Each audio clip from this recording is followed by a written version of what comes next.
Assalamu alaikum wa rahmatullahi ta'ala wa barakatuhu. Bonsoir tout le monde.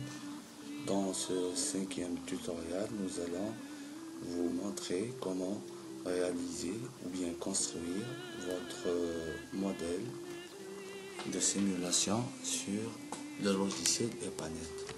Pour cela, vous pouvez consulter les 4 vidéos qui ont été postées dans ma chaîne YouTube afin de suivre les étapes qui ont été faites.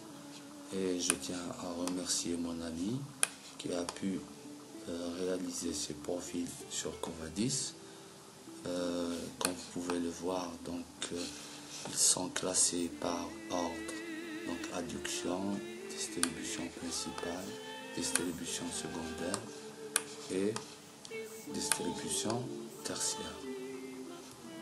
Voilà. Donc nous allons ouvrir le logiciel EPANET. Nous allons créer un fichier qu'on va appeler réseau. Et on commence à dessiner deux nœuds reliés par une conduite. On enregistre.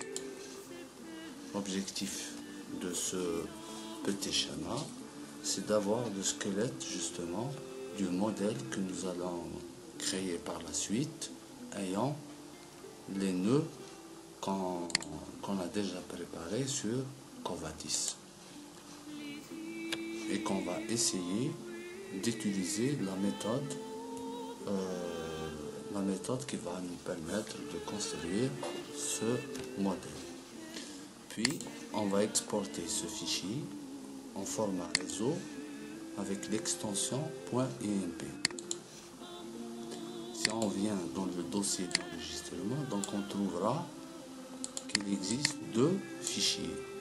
Un avec l'extension .net qui représente EPANET, et le deuxième qu'on peut bien sûr ouvrir avec WordPad. Sur WordPad, on retrouve la création de ce réseau constitué de deux nœuds, donc le premier et le deuxième, qui sont reliés par une conduite ayant id arc, donc c'est nœud 1, nœud 2, la longueur, le diamètre, la rugosité, son état. Voilà. Et à la fin de ce fichier qu'on a ouvert sur WordPad, on retrouve les coordonnées X et Y. Donc la méthode qu'on propose pour la création de ce fichier, c'est de ramener ce qui a été fait comme nœud, élévation et toutes ces informations sur EPANET. Donc on revient sur Covadis, sur la barre assainissement et réseau divers, on clique sur listing de récapitulation et on obtient ce qui a été fait pour le réseau. Donc on voit ici le réseau de distribution. Et on obtient toutes les informations de ce réseau. Parmi ces informations, vous avez le nœud, ses coordonnées X et Y, Z tampon, Z de pose, la profondeur, le tuyau qui a été utilisé, la conduite, enfin la longueur et la pente. Donc nous allons essayer d'exploiter ces informations pour les mettre sur le fichier IMP. Donc on revient sur WordPad, on essaie de copier la première ligne, on va mettre copier, et après une préparation du fichier qu'on a exporté sur Covadis, on va essayer maintenant de reconstituer notre réseau.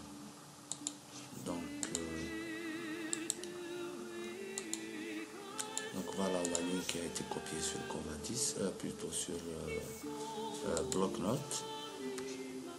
Donc on voit qu'on doit mettre donc, le nœud, bien le nom du nœud. Donc on revient ici. Donc on a le nom du nœud, son altitude, la demande de base et la courbe de modulation suivie par un point virgule.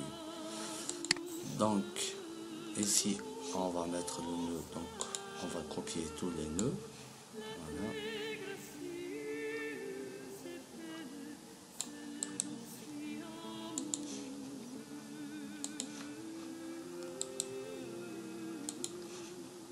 Puis on a la deuxième information, donc c'est l'altitude. Pour cela, donc on choisit Z pose, puisque ça traduit donc soit la pose ou bien la cote radiée des regards, bien des nœuds. Donc on met la cote. Puis on a la troisième information, donc c'est la demande de base qu'on laissera pour la suite et la courbe de modulation. Donc on laissera 0 tel qu'il est actuellement. Donc on va copier ça et on va sélectionner pour l'ensemble.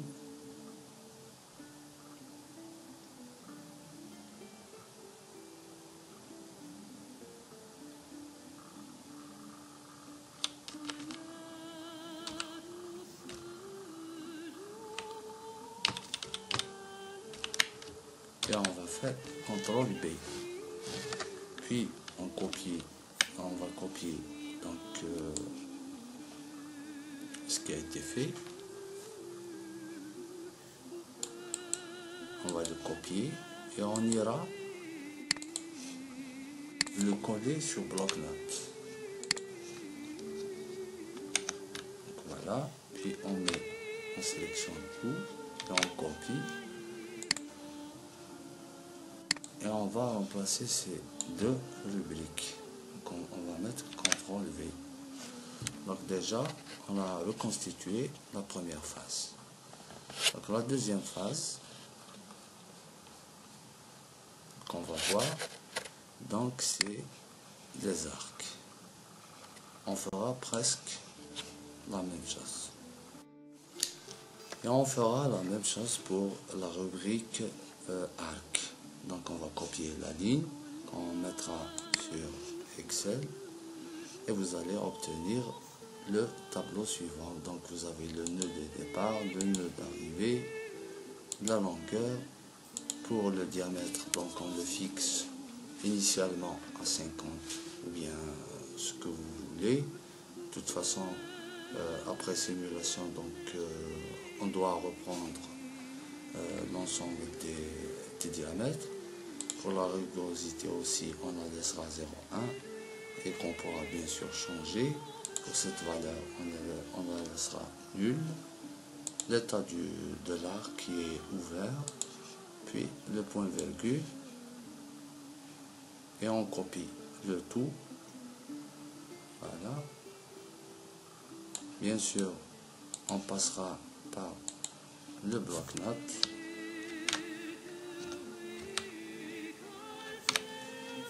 Et on le place dans la rubrique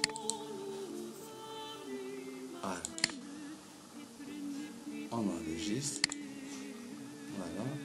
La dernière rubrique qu'on doit changer aussi, c'est maintenant c'est la définition de ces nœuds. Donc plutôt là j'ai oublié de définir. Donc je vais revenir en arrière. Donc j'ai oublié de mettre id arc. Donc on va donner 1 et qu'on va incrémenter une série et on copie bien sûr. Voilà.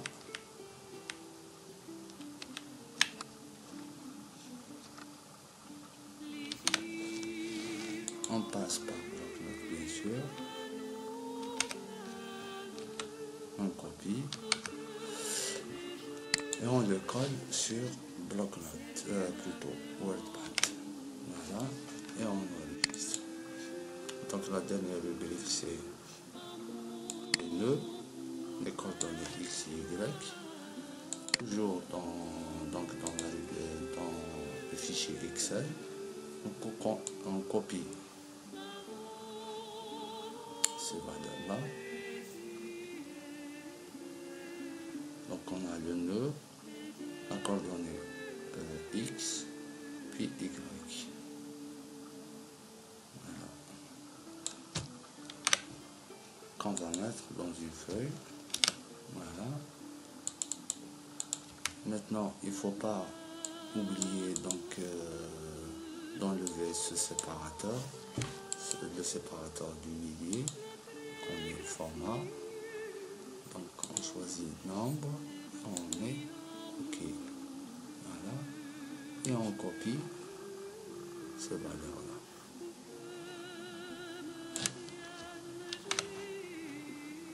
Qu'on va coller bien sûr sur bloc-notes.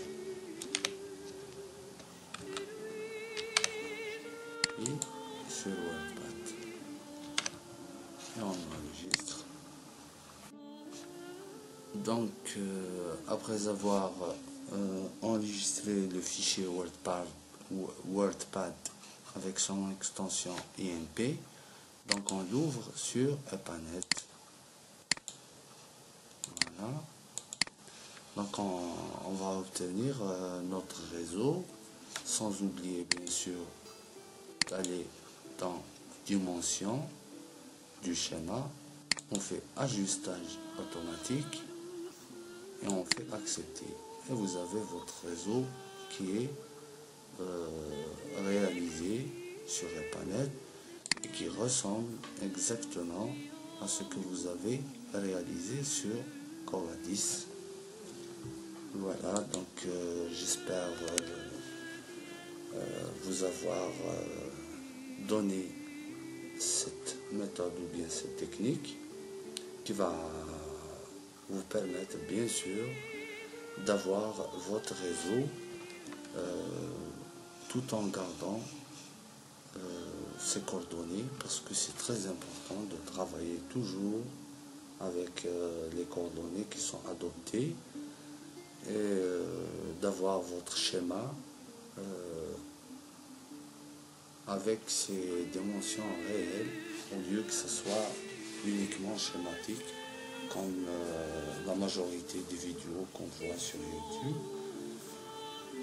Dans les prochaines vidéos, nous allons essayer de mettre d'autres paramètres comme la courbe de modulation et les demandes de base. Voilà, et je vous remercie.